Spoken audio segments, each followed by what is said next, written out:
जय हिंद दोस्तों, वंदे मातरम।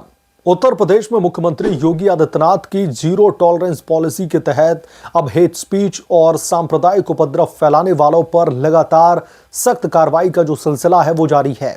बरेली में 26 सितंबर को हुई हिंसक घटना के बाद में दो अहम मामलों को अब क्राइम ब्रांच को सौंप दिया गया है, जिसकी वजह से मौलाना तौकीर रजा पर अब योगी बाबा का शिकंजा और भी ज्यादा कसता दिख रहा है।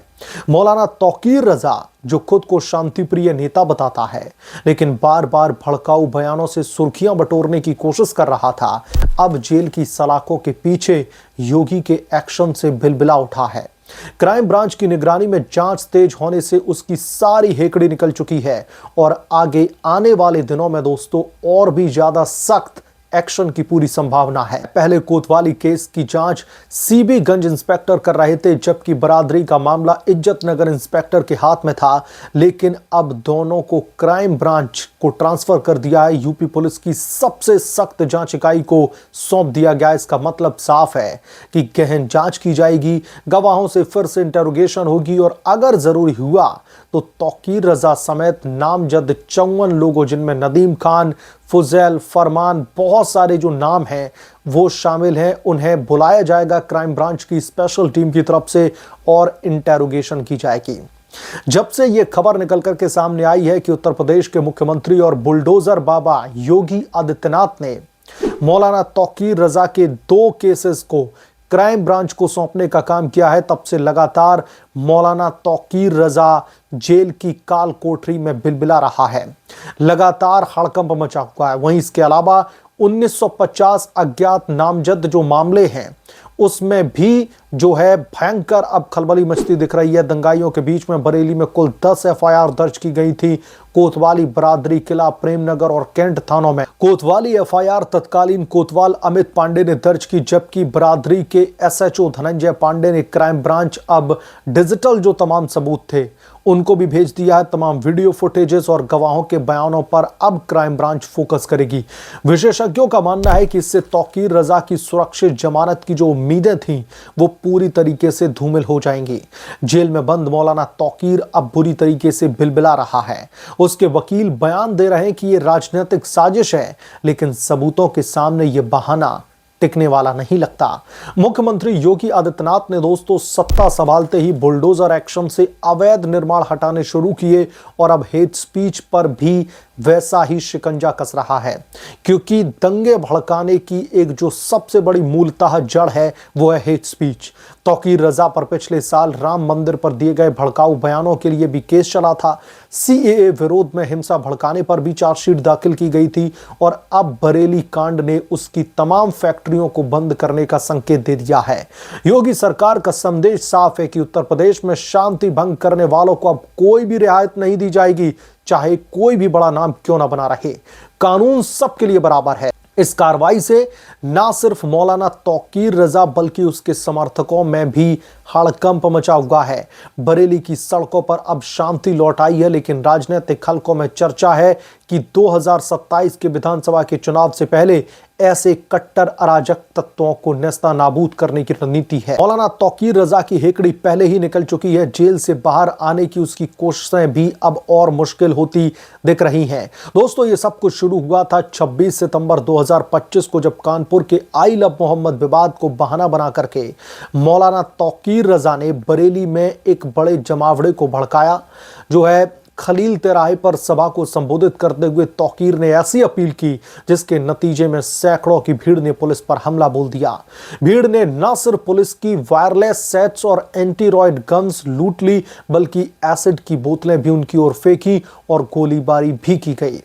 कोतवाली क्षेत्र में लाठीचार्ज के बाद में भीड़ ने श्यामगंज में पथराव शुरू कर दिया, जिसमें कई पुलिसकर्मी घायल हो गए। ये कोई पहली घटना नहीं है। मौलाना तौकीर रजा पर पहले से ही हेट स्पीच के कई केसेस दर्ज हैं। राम मंदिर निर्माण पर भड़काऊ बयान, सीएए एनआरसी विरोधी प्रदर्शनों में हिंसा को भड़काना और अब ये बरेली कांड। योगी सरकार ने इन्हीं कारणों से कट्टरपंथी तत्वों पर नकेल कसने का फैसला लिया है।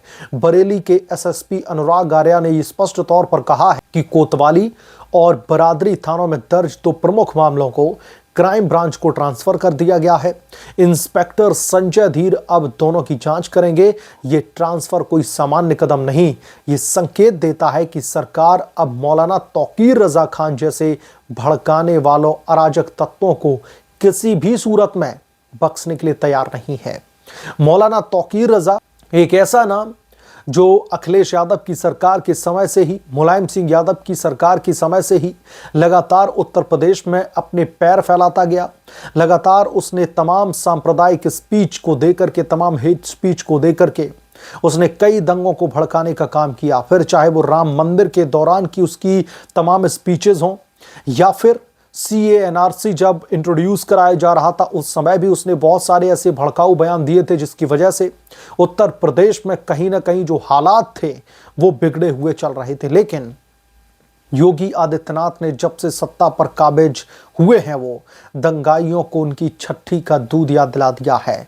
दंगाई थर थर कांपते हैं। लेकिन मौलाना तौकीर रजा को लगा कि उसके पास में विपक्षी पॉलिटिकल पार्टीज का समर्थन है, उसके सर पर विपक्षी पॉलिटिकल पार्टीज ने हाथ रख रखा है।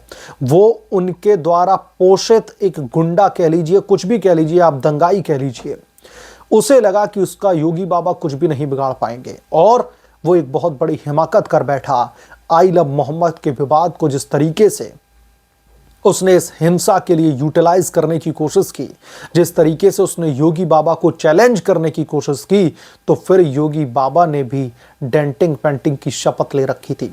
योगी आदित्यनाथ ने अपने बयान में यह कहा भी था कि मौलाना भूल गया था कि उत्तर प्रदेश में अब किसकी सरकार है, मौलाना भूल गया था कि अब उत्तर प्रदेश में कौन मुख्यमंत्री है, लिहाजा अब डेंटिंग पेंटिंग तो बनती है। और इसी कड़ी में मौलाना तौकीर रजा जेल से बाहर आने के लिए तमाम भरसक प्रयास कर रहा है। बार बार उसकी तरफ से कई सारे ऐसे कदम उठाए जा रहे हैं ताकि कोर्ट में अपने आप को विक्टिम दिखा करके, कोर्ट में अपने आप को कमजोर और पीड़ित दिखा करके कम से कम जमानत पर रिहा हो सके। लेकिन उत्तर प्रदेश की पुलिस योगी आदित्यनाथ के नेतृत्व में जिस तरीके से काम कर रही है, बार बार मौलाना तौकीर रजा के बाहर आने के नापाक मंसूबों को बार बार यूपी की पुलिस चकमा कहीं ना कहीं जो है कोर्ट से उसको फैसले में मिलता है। बार बार कोर्ट की तरफ से उसे एक बहुत बड़ा झटका लगता है।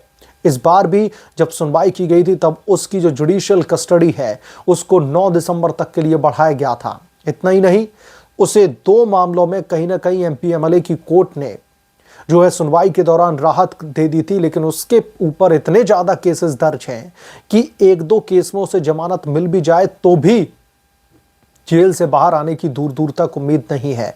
वहीं मौलाना तौकीर रजा अपने वकील के जरिए तमाम स्ट्रेटजी बनाने में लगा हुआ है कि कैसे भी करके उसे जेल से बाहर निकलने दिया जाए। अपनी उम्र का बहाना दे करके, अपनी स्वास्थ्य का बहाना दे करके, अपनी माली हालत का बहाना दे करके बहुत सारे उसने बहानेबाजी करी। उसके तमाम जो है वकीलों ने चालबाजी भी चली कोर्ट में, लेकिन हर बार कोर्ट से उसे झटका ही लगा है। बहरहाल उत्तर प्रदेश में अब इस एक बड़े अहम फैसले ने, योगी बाबा के इस एक अहम फैसले ने अब उत्तर प्रदेश में मौलाना तौकीर रजा की जेल की काल कोठरी के अंदर और भी ज्यादा मुश्किलें बढ़ाने का काम कर दिया है। और यह सुनिश्चित करता है यह फैसला कि मौलाना तौकीर रजा को जेल में एक लंबे वक्त तक रहना होगा। फिलहाल उसको जेल से किसी भी तरीके की राहत मिलती हुई नहीं दिखाई दे रही है, उसे जेल में ही सड़ना होगा। और कई लोग तो सोशल मीडिया पर यहां तक बात कर रहे हैं कि उत्तर प्रदेश के मुख्यमंत्री योगी आदित्यनाथ के इस फैसले के बाद में कहीं ना कहीं मौलाना तौकीर रजा का जो उत्तर प्रदेश की फतेहपुर सेंट्रल जेल है उसमें रहने की जो अवधि है, एक वो बहुत लंबी अवधि बन चुकी है और उस पर कहीं ना कहीं मोहर भी लग चुकी है। और इसी वजह से मौलाना तौकीर रजा खान बुरी तरीके से बौखलाया हुआ है, जेल में बुरी तरीके से बिलबिला रहा है कि उसके मामलों को अब क्राइम ब्रांच को सौंपा जा रहा है। क्राइम ब्रांच की यह यूनिट योगी बाबा के जो है आदेश के बाद में इन तमाम केसेस में से 2 केसेस को उन्होंने टेक ओवर कर लिया है, जिसकी वजह से अब मौलाना की और भी ज्यादा मुश्किलें बढ़ने वाली हैं। बहरहाल इस पूरे मामले को लेकर आप क्या सोचते हैं, आपका क्या ओपिनियन है, हमें कमेंट करके जरूर बताएं। जल्द मिलूंगा किस दूसरे बड़े अपडेट के साथ में, तब तक के लिए धन्यवाद। अगर आप लोग चैनल पर नए हैं तो प्लीज चैनल को सब्सक्राइब कर लें, साइड बने बेल आइकन को जरूर प्रेस कर लें, ताकि जब भी मैं कोई बड़ी खबर लेकर के आऊं तो उसकी नोटिफिकेशन सबसे पहले आपको मिले।